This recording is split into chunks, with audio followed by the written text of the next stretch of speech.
everybody. 1, 2, 3, 4.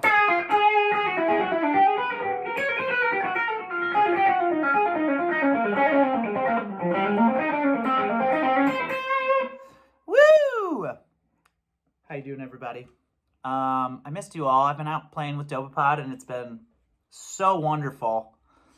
I'm grateful to be playing live music again. But as a result of that, I haven't had very much time to do Patreon. So I'm happy to be back at it. Today I'm going to talk about the lick that I just played, which is a very special, line or passage to me. It's a Jimmy Herring line that I learned a long time ago, to be honest. I didn't learn it just for this. A student of mine wanted to learn the lick, and I had learned it years and years and years ago, so I dug it back up and relearned it. And Jimmy Herring, obviously, is a huge influence of mine. I've got a poster right back there, for the love of God. But this is actually, I think, my favorite solo of his, personally. And so it means a lot to me. It's from a song called Kickin Bach, which I think is a Derek Trucks composition. But the specific version of it is from a live album called Croakin Toads, and the band is called Frogwings, which is an incredible band. I think they only did one tour, and they definitely only have one album. It's this live album. And it's Derek and Jimmy on guitar, Oteil and Kofi Burbridge on bass and keys, Butch and Mark from the Allman Brothers on drums and percussion, and John Popper from Blues Traveler on harmonica and vocals. It's such a super group. It's so sick. And yeah, so I want to play it for you the real thing for a second here. And let me move my phone here for a second so that I know what's going on. And I'm going to start it off at the end of Oteil's bass solo, because one of my favorite parts about it is that the tune itself has this really slow, soupy groove. It's so cool. But when Jimmy Herring solo starts, they go into double time, and he just kind of blasts off into fusion land as he does. And it's so awesome. So I'm going to play it kind of a ways before the lick we're talking about, and I'll stop after the lick is played. Listen up. So here's Oteil's solo.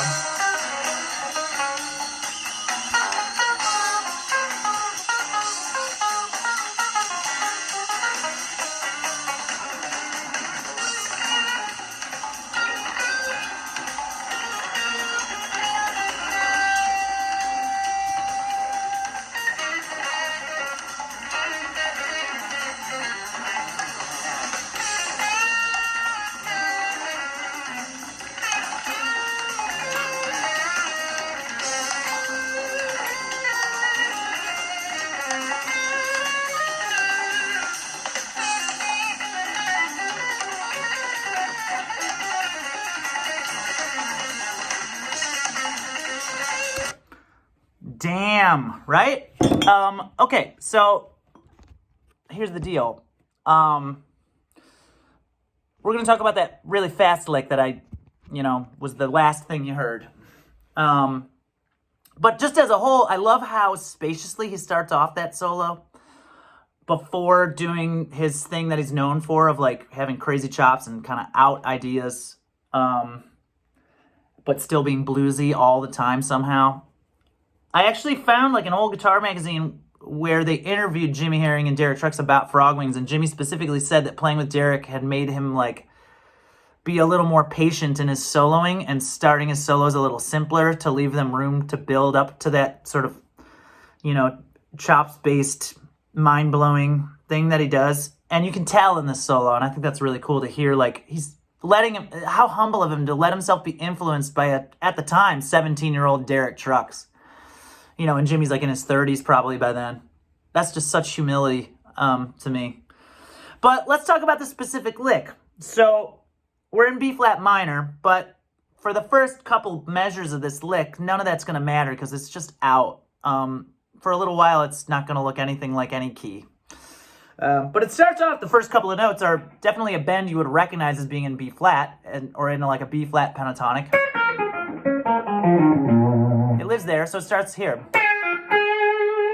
Okay? Those notes make sense. I also, in this one, I bend with my pinky just because Jimmy Herring bends with his pinky when he needs to. So I guess I kind of habitually do it when I'm doing a Jimmy Herring thing. But feel free to use your ring finger. I think more people probably do that. If that's more comfy for you, whatever. So after that, it gets weird immediately. After that, he does something that sort of resembles a whole tone scale. Like that to me looks like, I don't know, whatever of the 4 notes are in that little, portion of the lick. Any one of them could be what key the whole tone scale's in, doesn't matter. But it definitely is like he's taking a chunk of the whole tone scale. Either deliberately or maybe he's just moving his hands. I don't know. I'm not going to pretend to know why he does what he does. I just know the lick. So,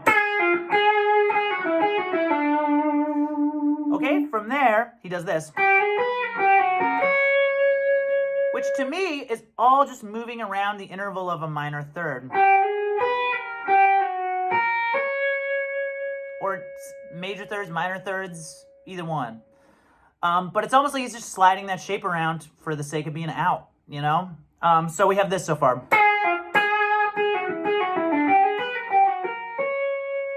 Now, from this B flat to here and what's about to come next, it's back kind of in for a second. Like that's something you might play in a B flat blues. Actually, kind of the little chromatic flat 2 there reminds me of that like Albert King lick that Stevie Ray Vaughan plays all the time. It sort of comes from that little box. So there's some semblance of normalcy, at least for a second.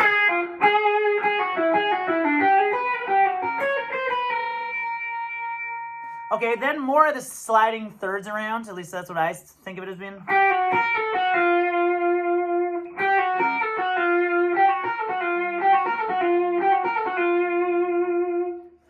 After this, it's pretty in.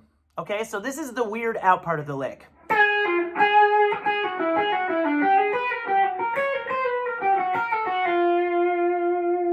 I would say to maybe even just do that much of it first and get that under your fingers before you worry about the entire thing all at once. Just do this and get it up to speed.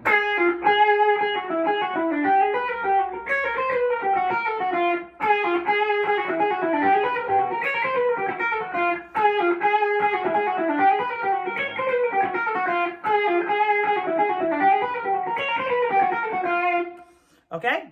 After that, it's in. It looks like B flat Dorian because it is. Having said that, this part of the lick is actually harder for me than the out part.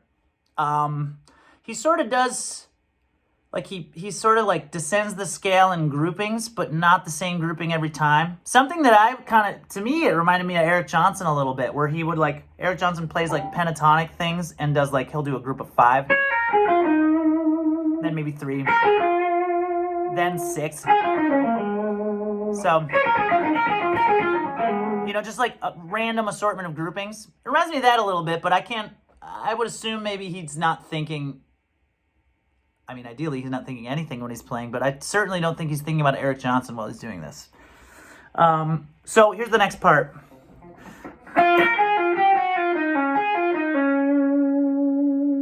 And then let's add one more little grouping. So, right?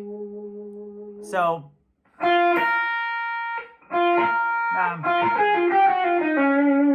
so that to me is B flat Dorian with one little chromaticism thing connecting the 6th to the 5th. And then from there, it's almost pentatonic for a second. 1,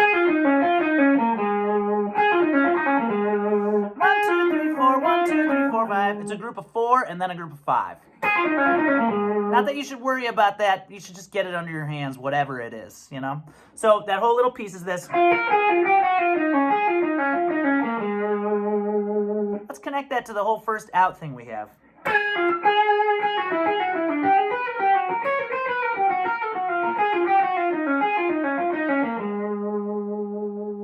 All right. From there, we actually get this little ornamentation, as you call it, where he does this little hammer on and pull off.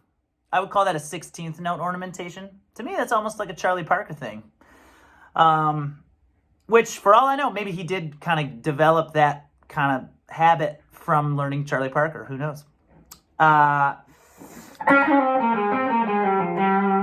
from there, it's all B flat Dorian. So it's.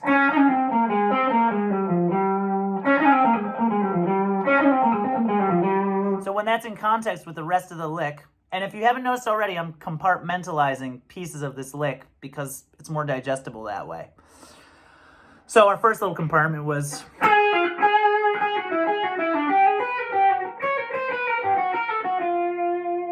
Okay, our next compartment was.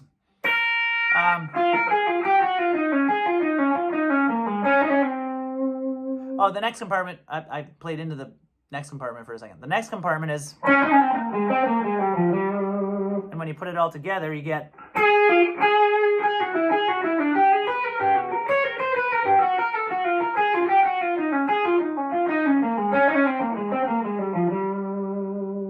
Okay?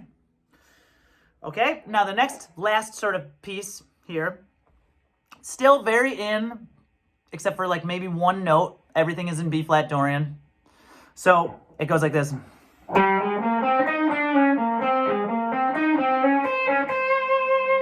So it walks up the scale, B flat Dorian, starting from the 6th, from G. When it gets to the 4th, E flat, he walks chromatically down to the flat 3, then root, and then 9th. So, and then,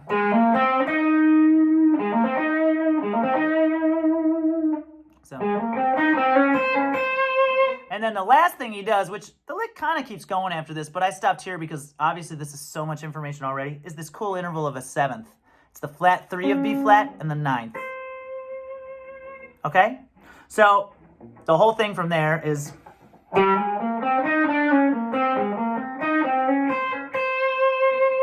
Okay? So here's compartment 1.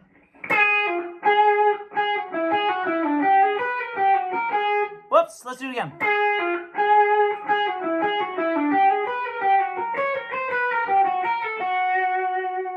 Okay, compartment 2.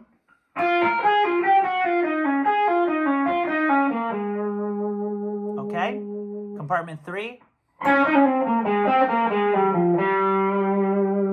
Compartment 4.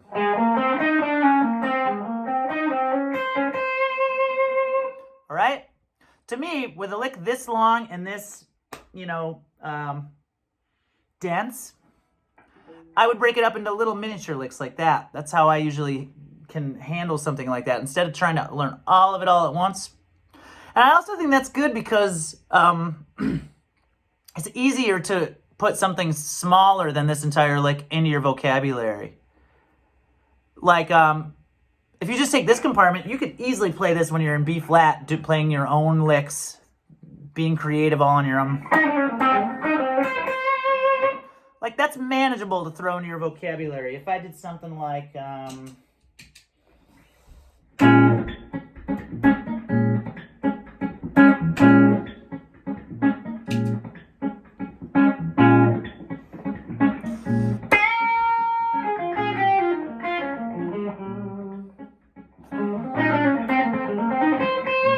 right? They can kind of throw it in there.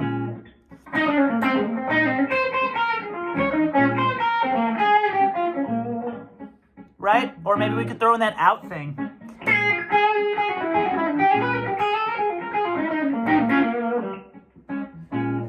And like for me, usually what ends up happening is like I play whatever part of the lick is, manageable for me to squeeze in there. Probably not the whole thing. And then I turn it into something from my own DNA. Like the phrase will usually end with just what I can kind of pull off, really. So let's go back here. Let's play the entire lick all put together, nice and slow, and then I'll do it as fast as I can to sort it so you really hear it contextualized. So here we go. Here's nice and slow. Let me turn my overdrive back on. It's fun. All right, here we go.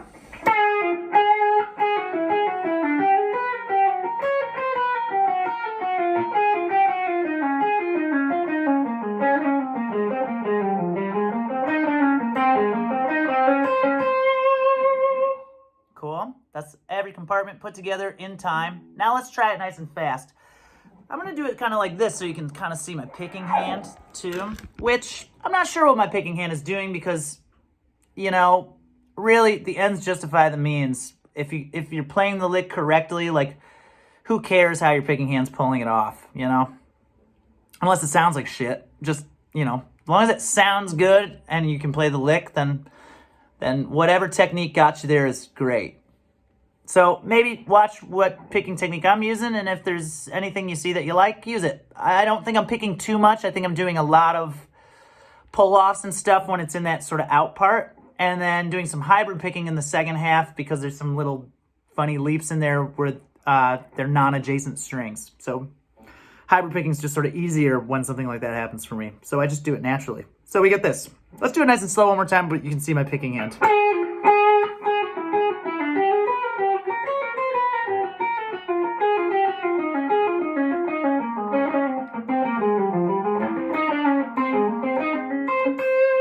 Yeah, exactly what I thought it was. First half has a little more legato-y. Not much picking. Second half has a lot of hybrid picking just to manage it. So let's do it fast now.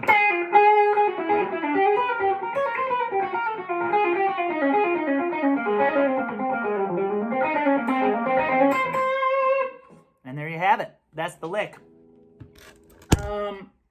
Oh, my phone fell down. Okay, so there you have it. I wrote the whole thing out for you. I might even keep going with this because there's a lot more after this that's just as sick. And then there's a certain point where I don't think anybody knows what's going on except him. And, but enjoy it. Have fun with it. It's such a cool lick. It's so good for your fingers and such a good brain workout. So I hope you enjoy it. Have fun, everybody. I hope you're doing well and having a great summer. Bye-bye.